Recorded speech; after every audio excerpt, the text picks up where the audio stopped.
इसीलिए आज के सम्मेलन में हम उन सबसे अच्छे उदाहरणों को और अनुभवों को साझा करेंगे जो विभिन्न प्रांतों से हम हमारे साथी यहाँ पर लेके आए। The important initiatives people have taken, the important victories that they have won, we will carefully inform everybody and document it carefully. जो बड़ी पहलकदमियां हमारे साथियों ने विभिन्न स्थानों पर लिया है, जो बड़ी कामयाबियां हमारे साथियों ने जगह जगह पे हासिल किया है, उन सारी चीज़ों को हम का दस्तावेजीकरण करेंगे और उन सारी चीज़ों को हम लोग एक दूसरे से यहाँ पर आदान प्रदान करेंगे, शेयर करेंगे। For example, in Kasab's case, Supreme Court said it is fundamental right to get legal aid from the point of arrest. उदाहरण के तौर पर कसाब के केस में सर्वोच्च न्यायालय ने कहा है कि गिरफ्तारी वाले समय से ही हर व्यक्ति को कानूनी सहायता पाने का मौलिक अधिकार है। This is nothing new. Even in earlier judgments it was there that legal aid is available from the time you are arrested, but it is never implemented in the country.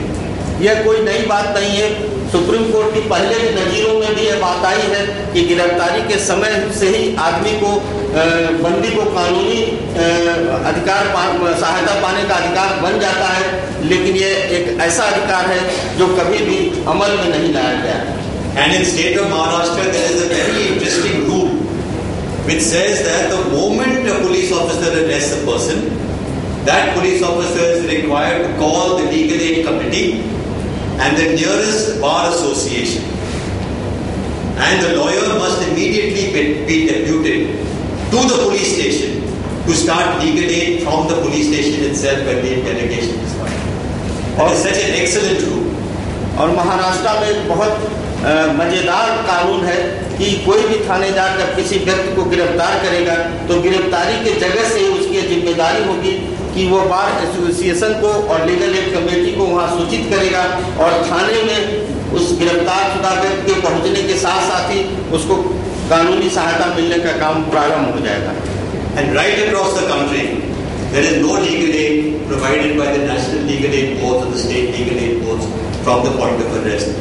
And if legal aid is provided by law at the point of arrest, the possibility of torture and beatings will go down.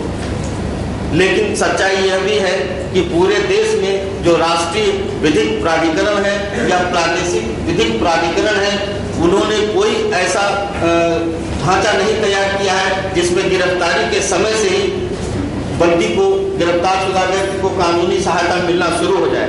मेरा यह मानना है कि गिरफ्तारी के समय से अगर बंदी को कानूनी अधिकार मिलना शुरू हो जाएगा तो उसे बहुत सारे उत्पीड़न से, हिरासत, कस्टोडियल टार्चर से बचाया जा सकता है। Handcuffing, which was outlawed in Prem Shankar Shukla's case, and after that many cases, in every police station in the country today, and including Delhi, you will find people handcuffed and tied with ropes. And in Bombay, we were trying to take photographs to go to the High Court to show that within 5 minutes walk from the High Court, the prisoners were being handcuffed in the Bombay. Supreme court ने Prem Shankar Shukla case में बंदियों के हथकड़ी लगाने पर पूरी पाबंदी लगा दी और बहुत सारे केसेस जिसमें हथकड़ी और बेड़ी पर रोक लगी हुई है, लेकिन यह आम प्रचलन है कि हथकड़ी, बेड़ी और रस्से में कैदियों को को अदालत में पेश किया जाता है देश भर में।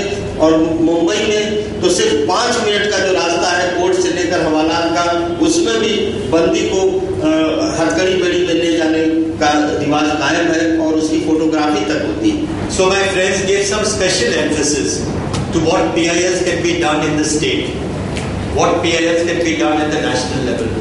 Give some special emphasis as to how we can really fundamentally change the system. Very difficult, almost impossible. But if it is at all possible, what ideas we have for changing the system? यह सच है कि व्यवस्था को बदलने का काम बहुत जोखिम भरा और कठिनाई भरा काम है और असंभव सा लगता है। फिर भी हम इस बहस को यहाँ पर लाना चाहते हैं कि कानूनी रास्ते से, जनहित याचिका से इस व्यवस्था के बदलने के काम में कितनी हमको मदद मिल सकती है। With that we will start the program and who's handling the first session? और अब हम नियमित रूप से कार्यक्रम को यहाँ शुरू करने जा रहे हैं। Thank you, sir. Thank you, Rosa. We'll start with our first session, which is recent trends in prison reforms and prisoners' rights. May I invite our panelist, Dr. M.Z. Khan. He has been professor of social work at Jamia Millia Islamia. He has written and contributed to several papers and authored several books, including Attitude of Adolescents Towards Police, Delaying the Disposal of Criminal Cases in Courts.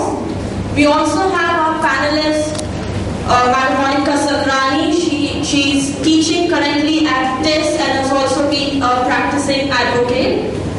Can I invite our panelists to begin with the first session?